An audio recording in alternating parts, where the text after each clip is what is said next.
Let's just stick with the narrative progression of Matthew's account so far. So Jesus hasn't died and raised from the dead yet.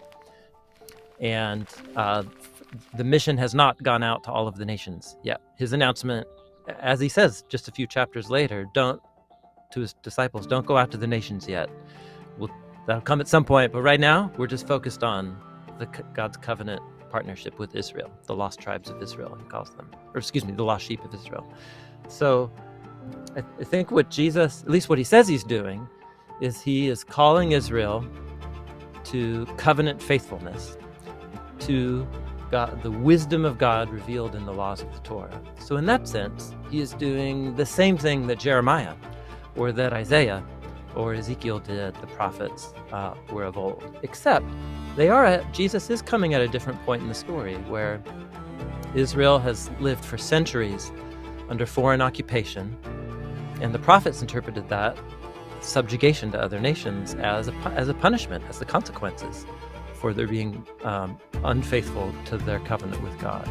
And so as Jesus is there going around Galilee, what he presents his message as essentially is Israel has never actually been fully faithful to the covenant ever. So it's as if Jesus is saying, for the first time, it's happening. Thing that never happened, that led to all the destruction of the last few centuries. I'm here, and it's happening, and it's like game on. So in that sense, I think it means fulfillment, in that the whole storyline of Israel and God is told in the Hebrew Bible is truly coming, Jesus is claiming, to its culminating moment. And because the whole point of the biblical story was for God to partner with human partners, and if they live by his wisdom, they become his images of wisdom and rule and blessing and stewardship here on earth, mirroring God's heavenly rule and wisdom. So when Jesus gives his 6 case studies, and they're really important, the 6 case studies, because he defines what he means by he's calling people to live by a greater righteousness. So the first 2 just quotes from the 10 Commandments: do not murder and do not commit adultery. And he doesn't contrast the law. He doesn't say, you have heard it said, do not murder, but I say, you can murder. He doesn't set his teaching in contrast. What he does is he says, so he poses his question, you have heard it said, but I say to you. And then what he starts talking about is how murder, you're liable in a court of law. If you murder someone, and that's good, and that's right, and that's just. And then he it's so wonderful, the examples that he gives. So then he says, if you call somebody a moron, it's the Greek word more, from which we get the word moron. He said, actually, somebody who just name calls another person will be guilty of the Sanhedrin, the highest court of the land. And he ups it even more. He says, even if you just call someone empty head, like rakka, which means empty, you'll be Josh guilty. calls me that sometimes, so be careful. It's not often. I don't always do it. He is saved in my phone as Raka, but so then it's an even less intense, slightly less contemptible thing to call somebody empty head. But then he says you'll be guilty of the fire of Gehenna. So, which is the Greek word that gets translated as hell in our English Bibles. So notice how the offense goes from murder to a pretty mean thing to call somebody to it's not a compliment, but it's not the worst thing you can say to somebody. So the offense gets less intense, but the consequences Jesus talks about get more intense. So it seems like what he's after is that there's some core disposition of the heart that whether you are making a slight jab at somebody, whether you are really meaning to publicly insult them, or whether you take someone's life, it seems like he wants us to see that the same high stakes situation is underneath all of those. There's some common denominator. And what's that common denominator? And this was actually Dallas Willard. It wasn't even a New Testament scholar. It was Dallas Willard, and just from his wonderful book, Kingdom Conspiracy, which a third of it is just exposition of the Sermon on the Mount.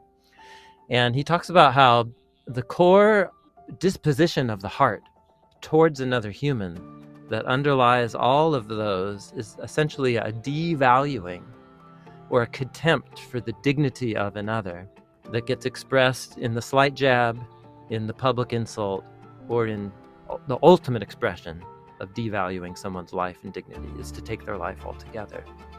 And it seems like Jesus wants his disciples to see not just like, don't murder, and if I live my life without killing anybody, congratulations.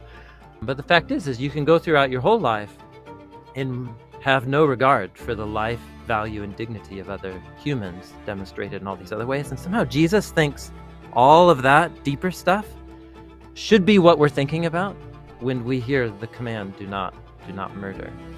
And I think that's the lead example, and then he gives 6 more, but it seems like in all of them, what he's countering is essentially a shallow under-reading of God's laws given on Mount Sinai. That each one of the laws is meant to point us some greater, deeper, heart-searching journey where we confront our core desires and our dispositions towards other people. And so that's where he goes with, do not commit adultery, but then he takes it to like how, particularly he targets how men stare at other women and fantasize about them.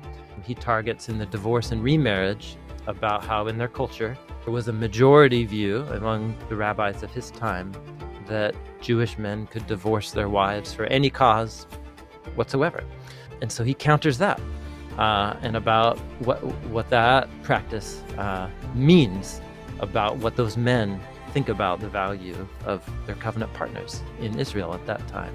He talks about enemy love. He talks about how we distort the truth to take advantage of other people through oaths. And then he talks about non-retaliation. In each of them, he's not saying the opposite of what the laws say, but he's also not just cranking up the volume to say like, well, Israel didn't do good, so we got to do better. It seems to me like he's deepening, he's doing wisdom reflection on what the laws of the covenant were all about anyway.